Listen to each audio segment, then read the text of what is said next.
What's going on, people? Goodison here. Arsenal 4, Rapid Vienna 1. 15 points out of 15 as the Halen Gooners continue to impress in the Europa League. Come on! That 90 minutes of football was the most fun I've had being an Arsenal fan this season. 2,000 fans back? Tick. Maitland-Niles playing centre mid, orchestrating attacks? Tick. Lacazette playing in a deeper role, orchestrating attacks, playing some blind passes, scoring bangers? Tick. Pepe drilling up defenders, creating chances? Tick. Nelson getting an assist from a corner? Tick. Smith Rowe coming on, scoring a goal? Tick. Balogun getting some minutes? Tick. Defensive performance? Decent. Murray got first goal back for Arsenal since his injury? Tick. Chambers back in the fold, coming on as a substitute after a year out? Tick. There was nothing negative to think about Arsenal. Apart from the goal, which Kolasinac's blocked twice. I'm all happy. You know, the football was there. The shackles were off. The players were having fun. Arteta was rotating. He was experimenting with the squad. As I've said with Lacazette and Maitland-Niles. And I thought they were absolutely excellent. I thought Reece Nelson in the Europa League has been brilliant for us. Getting some minutes. Crossing was superb. But let's talk about the first goal. Lacazette. Touch. Bang. In the back of the net.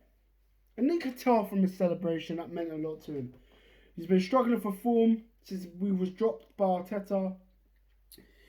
You know, I think he went like 60 games without a goal. But in all honesty, I've always rated Lacazette. And that's what I like about Lacazette. You take a touch, you know where the goal is and go for it. Give him a bit of space. Woof.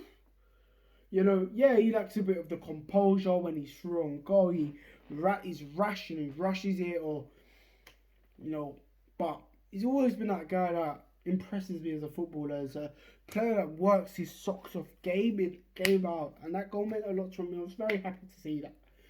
And then the second goal, Mari's header, really happy for him.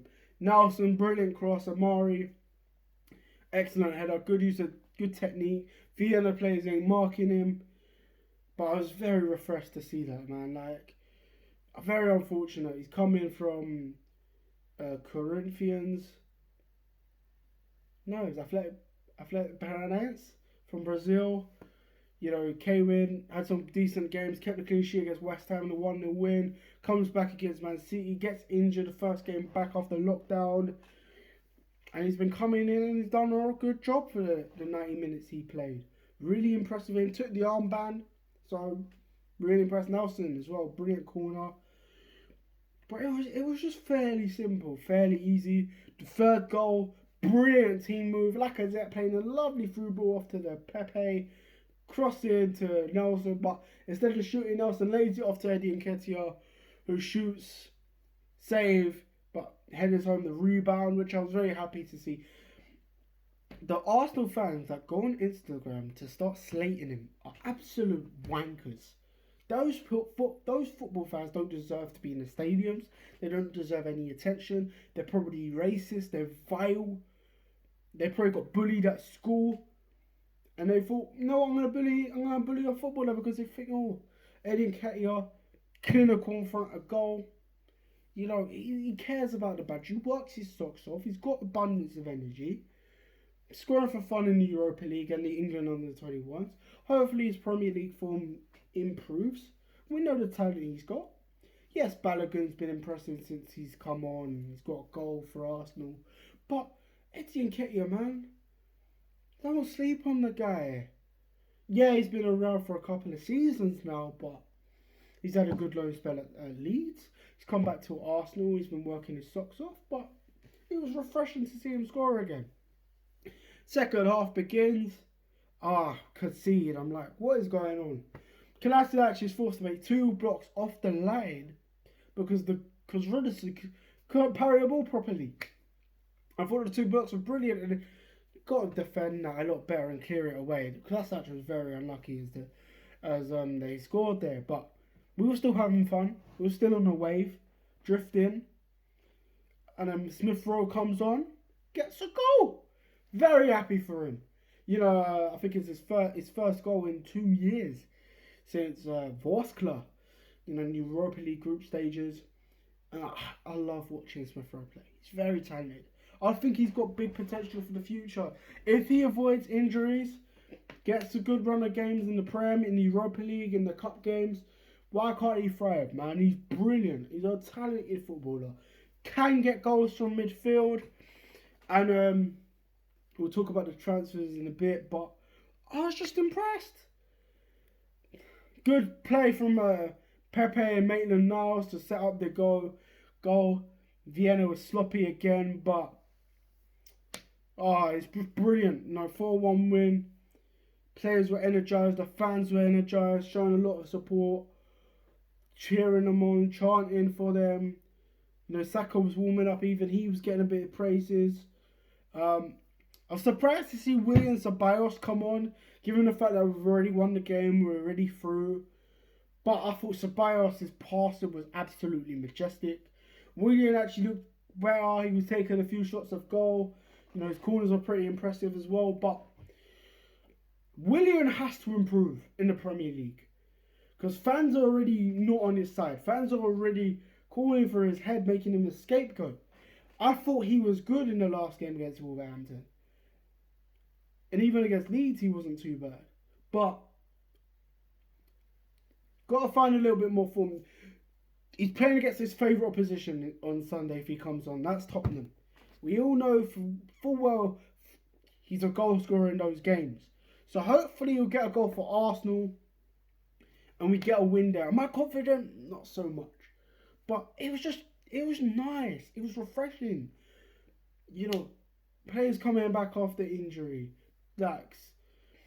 Players playing the way they want to play. Scoring goals, fun, playing lovely first time passes. Against a very young Vienna side. But I liked watching us in the Europa League. But we go on to the game against Spurs. And I'm nervous for that game. I just heard that Davinson Sanchez had a howler, Hearts had a howler. They were meant to be winning the group stages, but they're second. They're through though, but Spurs fans are annoyed. So it gives us a little bit of hope, but I think Mourinho's undefeated against Arsenal in the Premier League when he's in the home side. And we haven't beaten Spurs in the league since Rosicky Stunner in 2014, man. Jesus. That's how long it was. But hopefully we just eliminate that record, like Wolves did when they haven't beaten us at our ground in a long time. Same with Leicester. And the way we beat United away from home for the first time since 2006. So hopefully we just get that win and we stop them on their path to first place, thinking they're winning it and stuff. So I'm very nervous for that game. Very nervous for that game because I want to see Arsenal attack Spurs. But I do need to see that defensive shape again. 5 at the back, yes. Maitland-Niles at right wing back, please. Please. Partey back fit, please.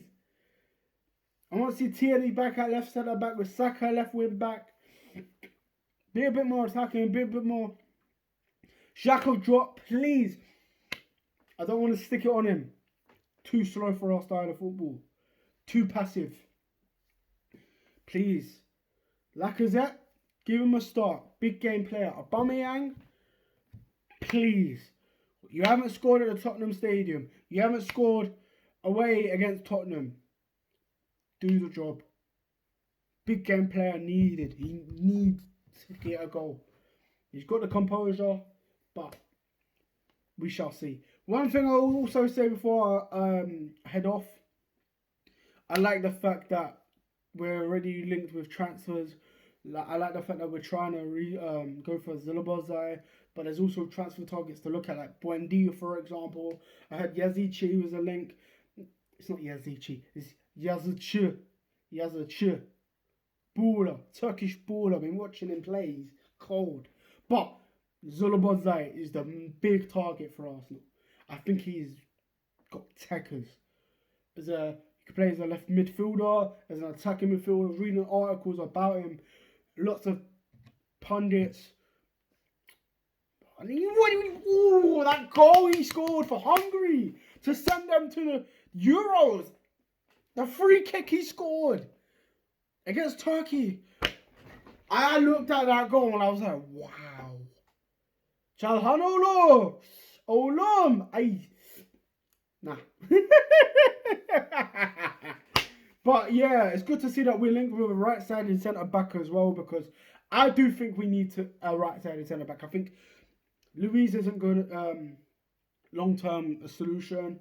Mustafi isn't good enough. Holding, inconsistent.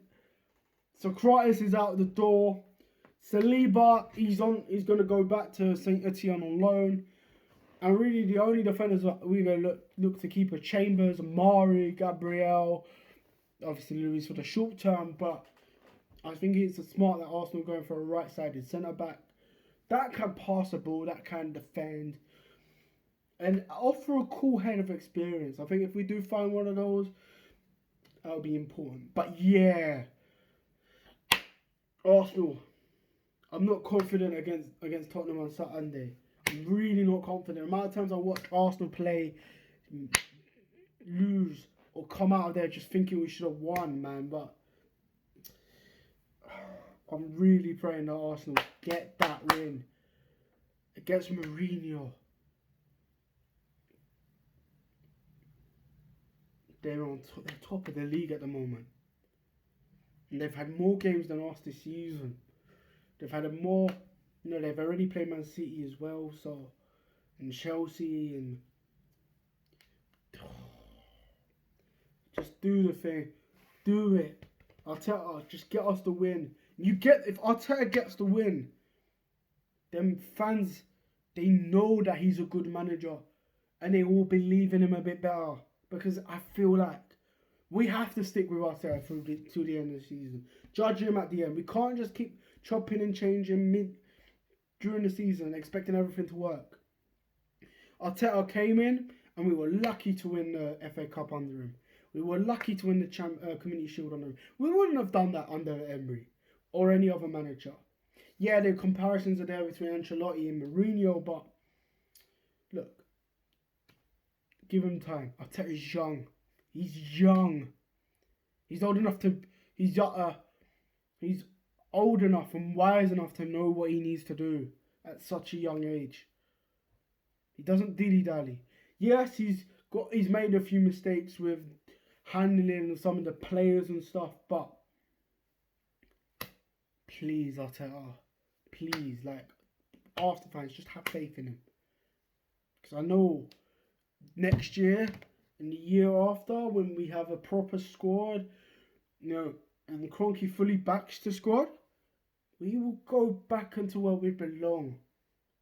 But right now, we can't take the league into too much account. We've got to focus on the Europa, the Carabao Cup, and when the FA Cup comes, go and win those competitions. Play the youngsters. Yeah, if we find some form in the league, please do that. I will not say no to that. But please, Arsenal, prove to me why the fans shouldn't get on Arteta's case, because they don't need to. Arteta is a man that can do it. But please, Arsenal fans, just stop getting on NKETIAH's back. Stop getting on Arteta's back. Stop getting on some of the defenders' back. We know who's not good enough. So please, it's been your boy Goodison. Make sure you like the video, subscribe. Black Lives Matter every day. Trans Lives Matter every day. Gotta be said in a bit, people.